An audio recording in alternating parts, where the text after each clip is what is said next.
Okay guys, so I am no longer vegan, and before I get on to this video, I just need to say that this video is not meant to tell you what to do.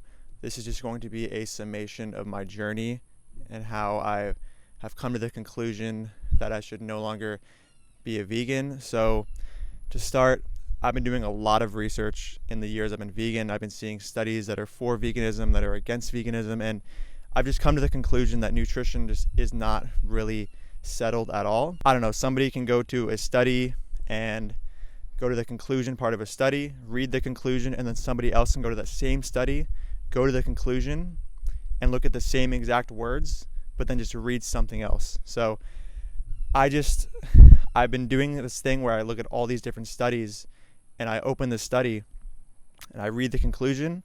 I ask somebody else to go and read the same conclusion, and there's just different words coming out of their mouth. So I don't know what to do about nutritional science anymore. I'm not sure what to believe. So in the last couple months, I haven't been feeling too good on the vegan diet, and I put virtually no effort into finding out what it is that's wrong with me. I didn't really go to get blood work done.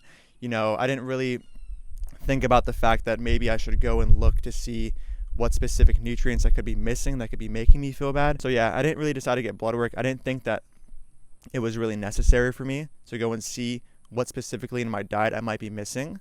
Okay, so I decided to just go with it and just kind of feel like shit for a couple months. So in not going to get my blood work done and see what I actually am missing, I decided to instead just do a lot of research. And I've come to find a lot of research that conflicts with veganism and plant-based nutrition. Okay, and I'm not going to share any of that research with you guys. Okay, I just need you to trust me. So I found a lot of conflicting research with the vegan diet. And I'm not going to show you it, okay?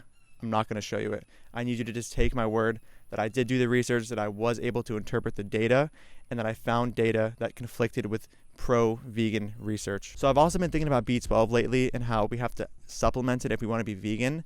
And I know that there's data showing that B12 and supplementation works and that people have good health outcomes when it comes to their B12 levels after doing B12 supplementation.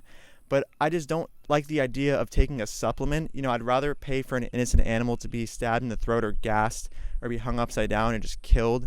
I think that I'd rather pay for someone else to be miserable to get my B12 as opposed to me just, taking a sublingual once a day or 3 times a week to get my B12. I just think that it makes much more sense to get it from a natural source. I think that if it's natural, it's just much better than me getting an artificial supplement and saving an animal from being tortured its whole life. Like I just feel like my feelings just say that getting it naturally is just better. So I'm not really sure if I can really live with living a lifestyle where I have to take a supplement instead of stabbing an animal in the throat. So while I was looking into this research and finding all this stuff against veganism, I was also on day 42 of my water fast.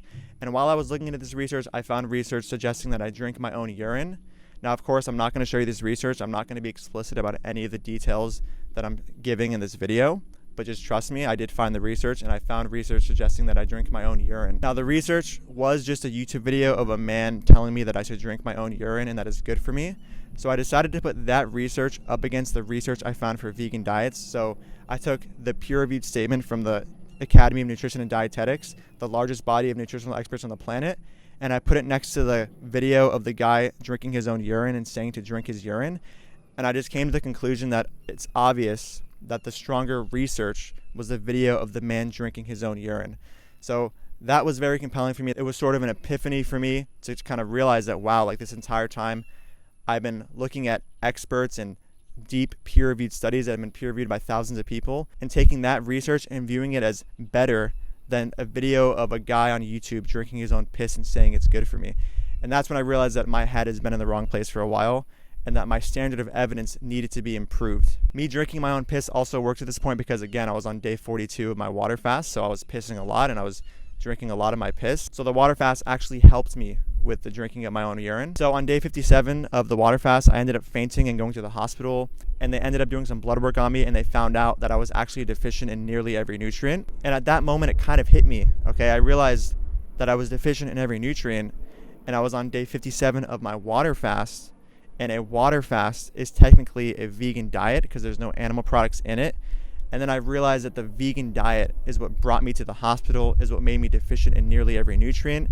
And then I knew at that point that I needed to start consuming flesh. So at this point, I started to actually consume calories again, and I actually started to feel better. So, I went from 57 days of no calories on a vegan diet to then consuming calories from animal products, which technically isn't a vegan diet. And I started to feel so much better because I was actually getting energy and I was feeling good and I was getting calories that weren't from a vegan diet.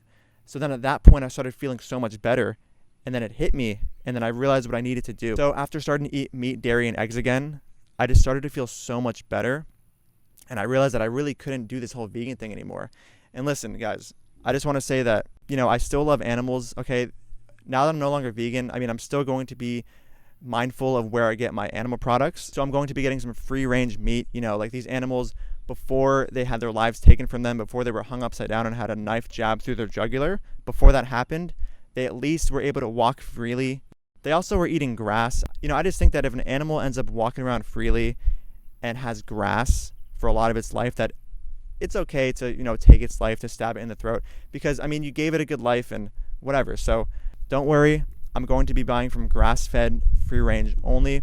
I still love animals, okay? Don't think that I don't love animals because I'm paying for animals to be bred for the sole purpose of their flesh. Don't think that I don't love animals because I'm paying for them to be stabbed in the throat at 1/4 of their lifespan. Please don't think that.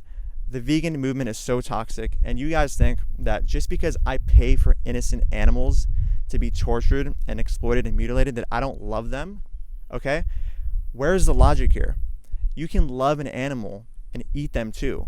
You can love an animal and pay for them to have their life taken from them unnecessarily, okay? So, guys, this is just my journey, okay?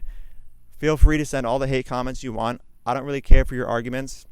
I've done the research, and I know that I personally cannot eat a vegan diet, okay? You saw what happened on day 57, my water fast.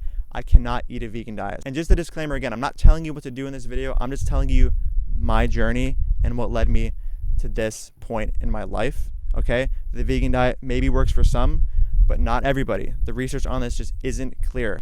And again, I'm not going to send you the research or show the research in this video of what led me to these conclusions because I just don't need to. That's private information. That's personal. I'm not going to do it. All right, guys, stay positive, stay compassionate. Remember, you can love animals and pay for them to be tortured.